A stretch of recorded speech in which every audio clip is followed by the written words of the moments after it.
Subscribe करें horror tales channel को और हर हफ्ते फ्राइडे को देखिए एक इंटरेस्टिंग सी स्टोरी। सब्सक्राइब करना एकदम फ्री है, कर लो यार, क्या जाता है। एक रिक्वेस्ट है सबसे, स्टोरी को पूरा देखिए। समझदार इंसान पूरा स्टोरी को ही देखता है। So please watch full story.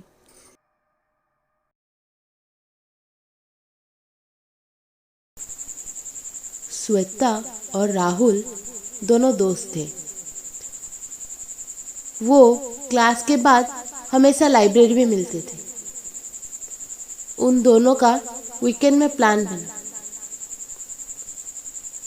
Shweta Rahul के पास आके बोलती है, सुन राहुल, कल वीकेंड है, तू मेरे घर पे आ जाना। मैंने स्पिरिट कॉल के लिए ओजा बोर्ड ले लिया है। मैंने स्पिरिट कॉल के बारे में बहुत कुछ सुना है। Let's do this. तब राहुल बोलता है, ये आइडिया अच्छा नहीं लग रहा है। कुछ गलत हो गया तो हमें पता नहीं है और हमें इन सब चक्करों में पड़ना नहीं चाहिए। तभी श्वेता बोलती है, तू कितना डरपोक है, कुछ नहीं होता, तू आ जाना। फिर दोनों निकल जाते हैं।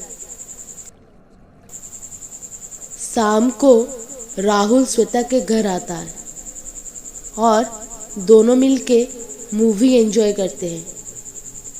पर कुछ समय बाद श्वेता बोल उठती है, राहुल, हमारी तो प्लानिंग कुछ और थी ना। हमें पापा के स्टडी रूम में जाना चाहिए और स्पिरिट कॉल के लिए तैयारी करना चाहिए। तभी राहुल बोलता है, मुझे अभी भी कुछ सही नहीं लग रहा है, हमें ये प्लान को कैंसिल कर देना चाहिए। तू कितनी बड़ा डरपोक है, चल कुछ नहीं होता, हमें बुलाना ही है। फिर दोनों मिलके श्वेता के पापा के स्टडी रूम में जाते हैं। फिर वो दोनों मिलके स्पिरिट को बुलाने लगते हैं। Any passing spirit please come, any passing spirit please come, any passing spirit please come. कुछ समय बाद राहुल को डर लगने लगता है और वो श्वेता का हाथ छोड़ देता है और बोलता है, मैं घर जा रहा हूँ, मुझे ये सब सही नहीं लग रहा है। तुम्हें आराम करना चाहिए, मैं अपने घर जा रहा हूँ। ये बोलने के बाद राहुल अपने घर चला जाता है और श्वेता थोड़ी परेशान। वो इसलिए परेशान थी कि कभी भी अगर स्पिरिट कॉल की बुलाने की शुरुआत होती है, जब तक स्पिरिट आ नहीं जाता और चला नहीं जाता, तब तक उसको बंद नहीं करना चाहिए था। फिर भी राहुल चला गया और श्वेता किचन में चली। उसको भूख लग रही थी, पर तभी उसको अजीब अजीब सी आवाज़ आने लगी। वो चौंक गई। उसको चारों तरफ अजीब सी हरकतें होने लगी। उसको एक परछाई भी दिखी और वो डर गई और उसने राहुल को कॉल किया। हेलो राहुल, तू कहाँ है?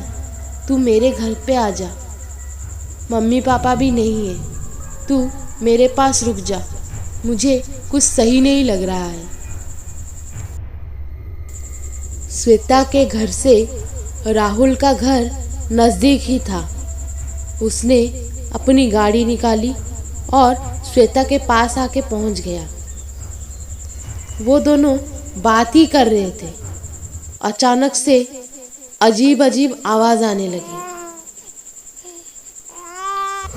और वो दोनों ही डर गए।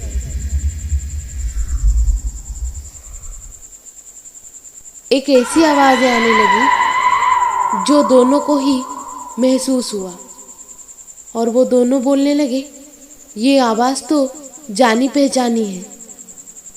फिर अचानक से दोनों बेहोश हो गए।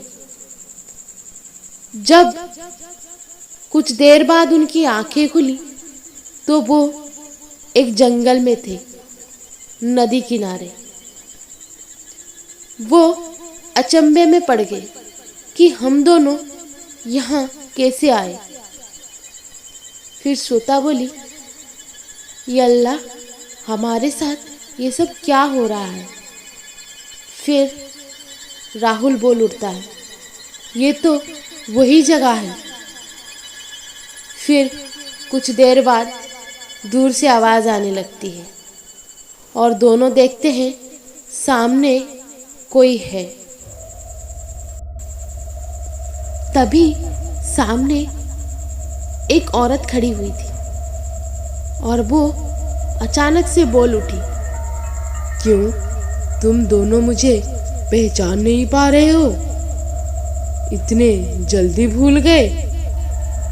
ये वही जगह है जहाँ मेरी मौत की वजह तुम दोनों बने थे। हम यहाँ पे 5 साल पहले पिकनिक पे आए थे और तुम दोनों की मजाक के वजह से मैंने अपनी ज़िंदगी यहाँ खो दिया। अब तुम दोनों की बारी। अब मैं तुम दोनों को नहीं छोड़ूंगी। कितना बड़ा इत्तेफाक है ना। उस दिन तुमने मजाक किया तो मेरी ज़िंदगी गई और आज तुम्हारी मजाक की वजह से मैं यहाँ आई और मैं अपना बदला पूरा करूँगी। इतना ही बोल के वो औरत उनके तरफ आने लगी और